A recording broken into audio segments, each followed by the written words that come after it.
2025 KPMG Women's PGA Championship. And on behalf of the PGA of America, welcome to Fields Ranch East at PGA Frisco. Before the world's best tee off Thursday morning at 7 a.m., we're very fortunate to spend some time today with KPMG U.S. Chair and CEO Paul Knab, PGA of America CEO Derek Sprague, and LPGA Interim Commissioner Liz Moore. We're also pleased to be joined in the room by PGA of America President Don Ray Jr., Vice President Nathan Carnes, as well as KPMG Deputy Chair and COO Laura Nowinski, KPMG Chair and CEO-elect Tim Walsh, KPMG Deputy Chair and U.S. National Managing Partner-elect Atif Zaim, the next Chair of KPMG's Americas Region, Will Williams, and former Chair and CEO of KPMG, John Viemeyer. We're also pleased to be joined by current PGA of America COO and incoming LPGA Commissioner Craig Kessler. Thank you all for being here. Paul, let's kick things off with you. Sure. I understand we have some very exciting breaking news regarding this year's purse. Please share. We do. So we love to set the standard for excellence for women's championship golf. We couldn't be prouder to do that. And in connection with that objective, this year the purse is going to be $12 million for these amazing female athletes that compete on the LPGA Tour, and we could not be prouder to continue that goal to ensure that we drive excellence in women's golf. That's great. Very exciting, Paul. You know, KPMG continues to set the standard for excellence in women's golf, and thanks to KPMG's investment, this championship is the most tech-forward event on the LPGA Tour.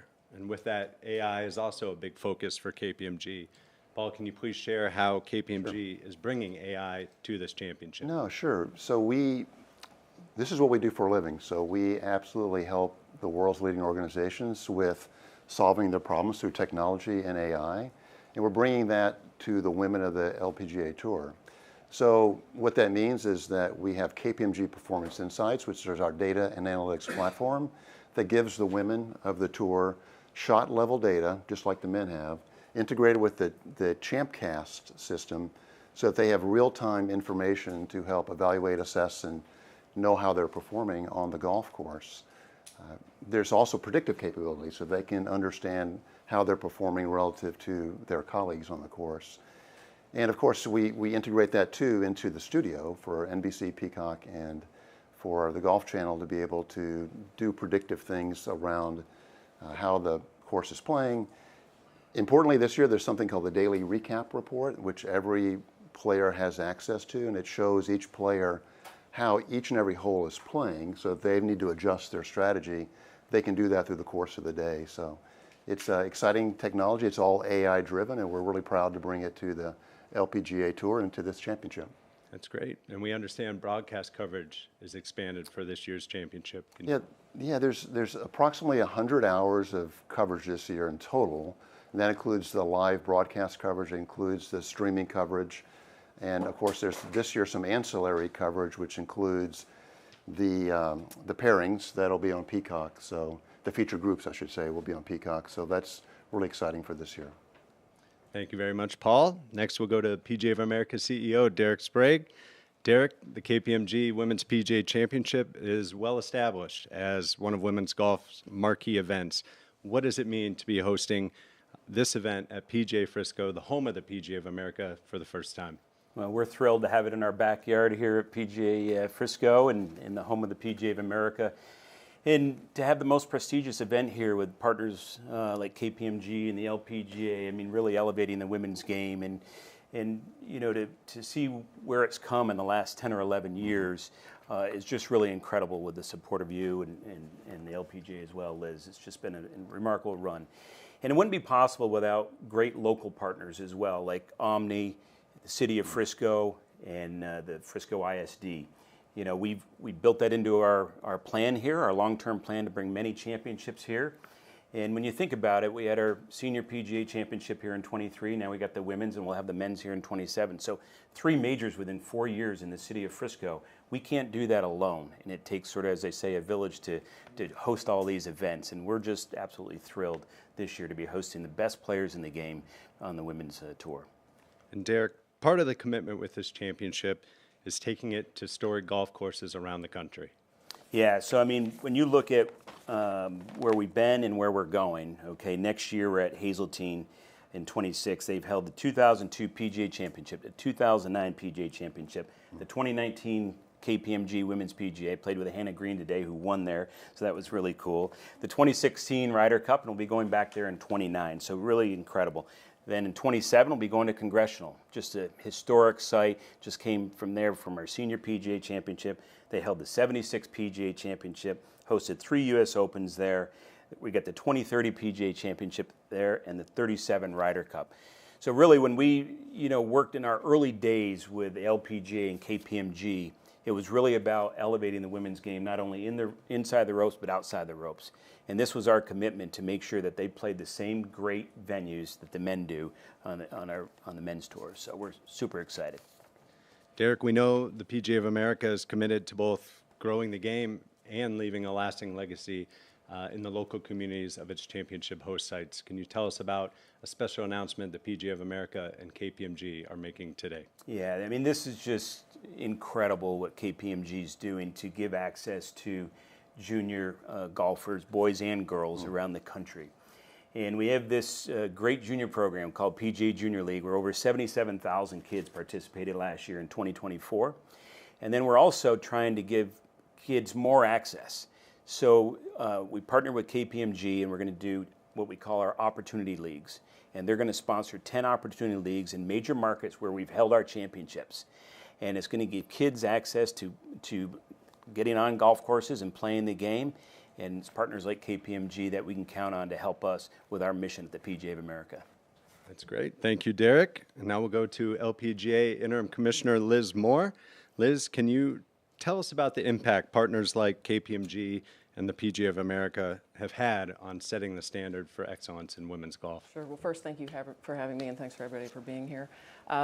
This year we're celebrating the 75th anniversary of the LPGA Tour, the longest-running women's professional sports organization in the world. And we couldn't do that without celebrating the partners that made that milestone possible.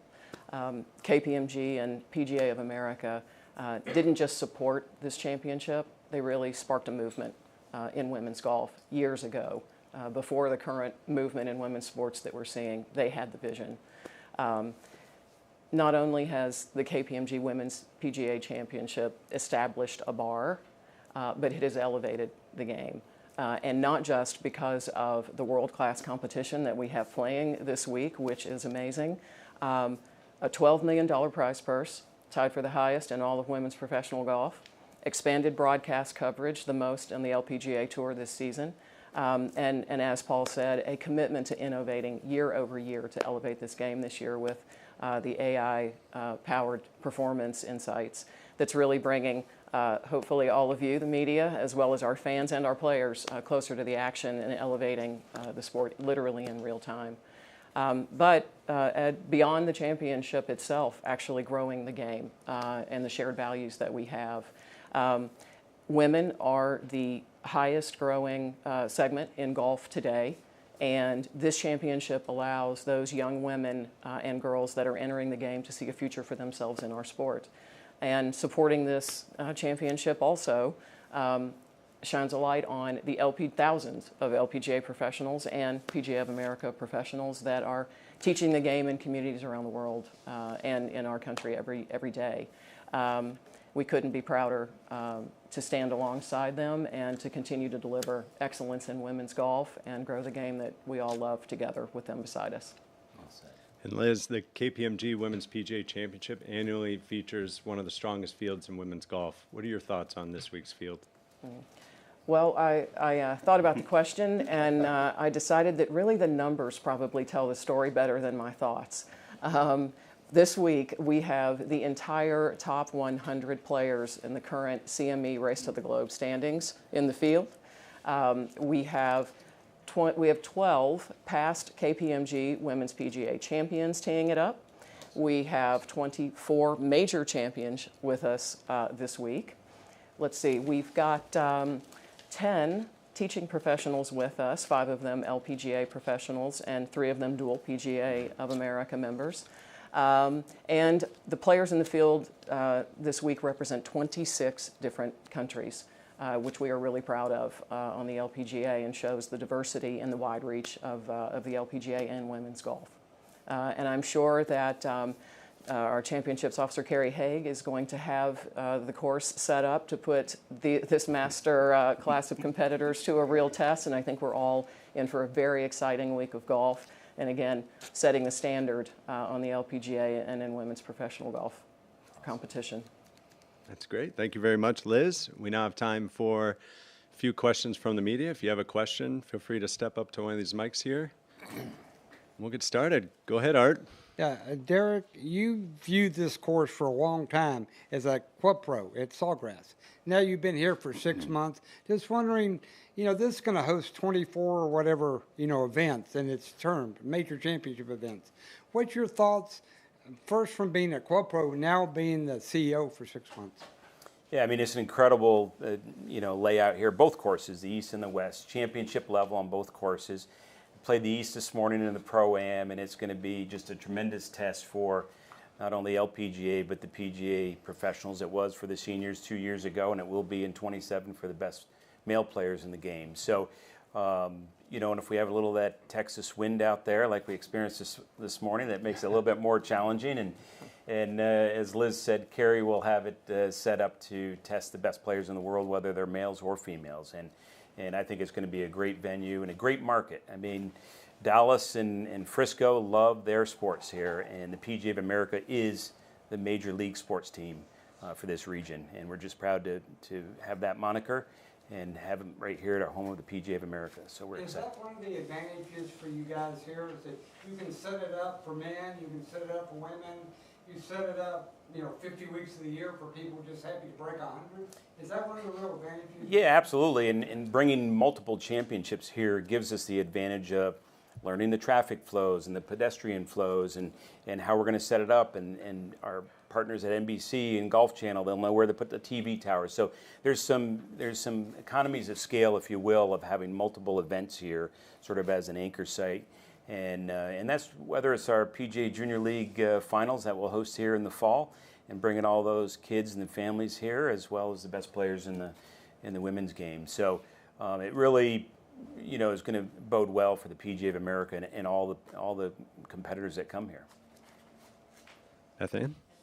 So, hello, this is for Derek. I know this will be an anchor site. Is there a plan to have a rotation of anchor sites, something similar to what the USGA is doing?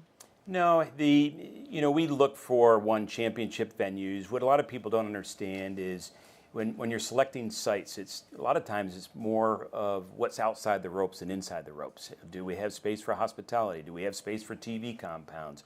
What's the infrastructure for parking? What's the traffic flow?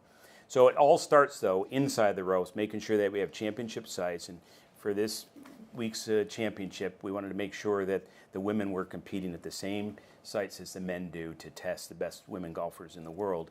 But again, as we look forward, we don't have any plan to have any anchor sites per se, but being the home and our home quarters here is, as our President Ray likes to say, is that this obviously is a natural anchor for us to be here for multiple championships. And we do more than just our spectator championships. Like I said, our Junior League and our PGA Works Championships and our PGA Professional Championships that we've had here. We got a number of them here, and it's just nice we got all our team here. We got 50 plus employees in our championship management department. This is great. We got storage on site, so there's a lot of benefits to having an anchor site for multiple events that we host. You bet. Juan? So in terms of outside the ropes, no? It's looking like this week you're going to have big numbers or maybe record numbers in terms of hospitality, in terms of local engagement. I mean, what does it tell you about the commitment of the PGA with women golf and kind of your relationship with the LPGA and with KPMG in the future, with Congressional, with ASLT?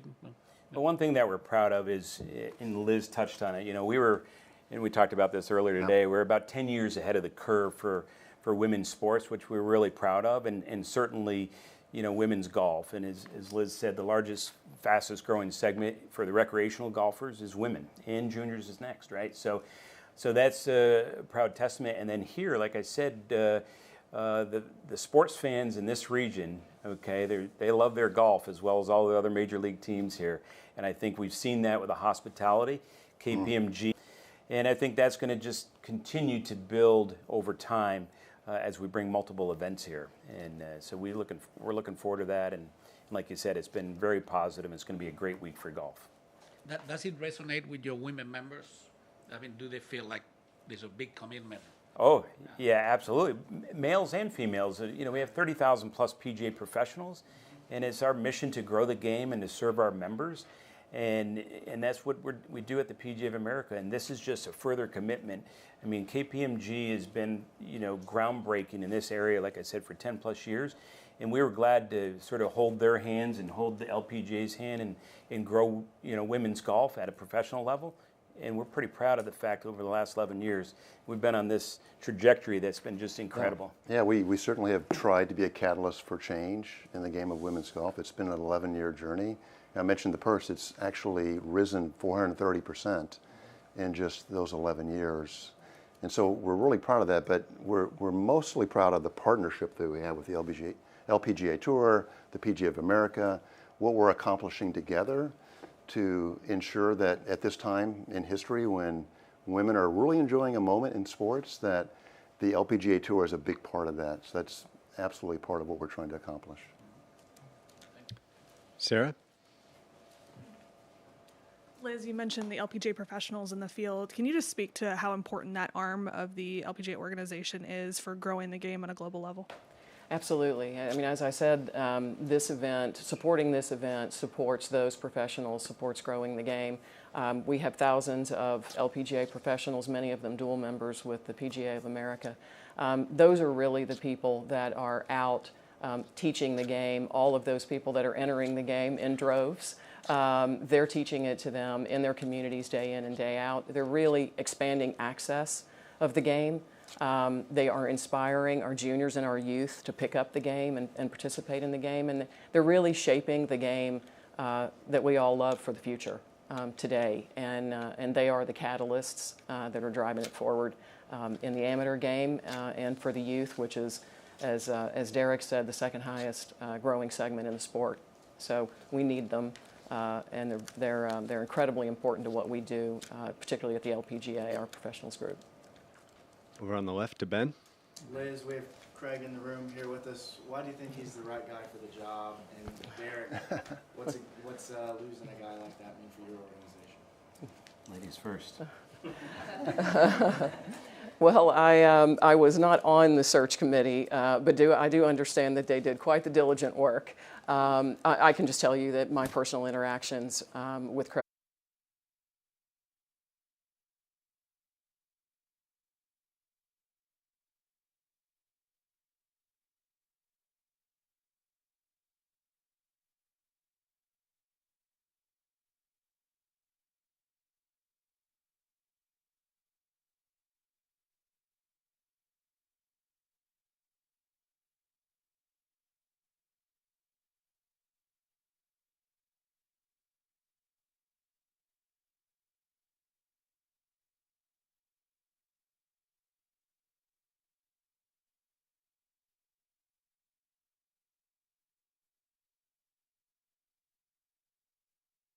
for people that are core golfers and golf fans to learn. There's just great history here in the state of Texas with just great golfers, more than Scotty Scheffler, but just great history both on the men's and women's side. We saw it at the past champions dinner last night. There was 3 or 4 past champions from Texas, on the women's game. So incredible history here in the state of Texas. And then for this particular property, it came out of the gates, and it came out of the gates fast.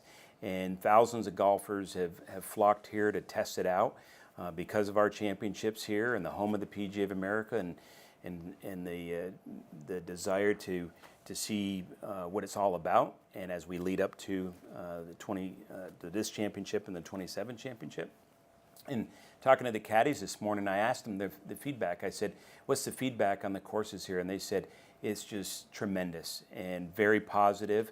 And they said, I'm not paid to tell you that, which was great because the caddies, right, they spend 4 or 5 hours with the resort guests. And I've had some colleagues of mine come here and play both golf courses down here and enjoy the Omni Hotel here. And I said, give me your direct feedback, because this is an important relationship that we have with Omni and their golf courses here in the city of Frisco. And they said, Derek, I got to tell you, this is just a great destination for golf. So I think as that word continues to get out, right, it's still a baby here. It's 2 or 3 years old, right? We had our, open in 23, and it's just, when you think about it, that's why I'm saying, I'm telling the folks here in Frisco and the Dallas region, when you've had, in 27, you'll have had 3 majors in 4 years. When you take some of the best golf courses in the world, it takes 3 or 4 decades to have 3 majors. And the PGA of America is delivering 3 majors on 3 different tours right here in a 4-year time span. That is a testament of the 2 championship, layouts here, and in particular, Fields Ranch East. Any other questions? All right. Thank you, Paul, Derek, and Liz. We appreciate your time. Have a great week, everybody. Thank you. You bet. Thank you. Thank you so much. Great job. Super. Yeah. Well done. I think we got another one. We do.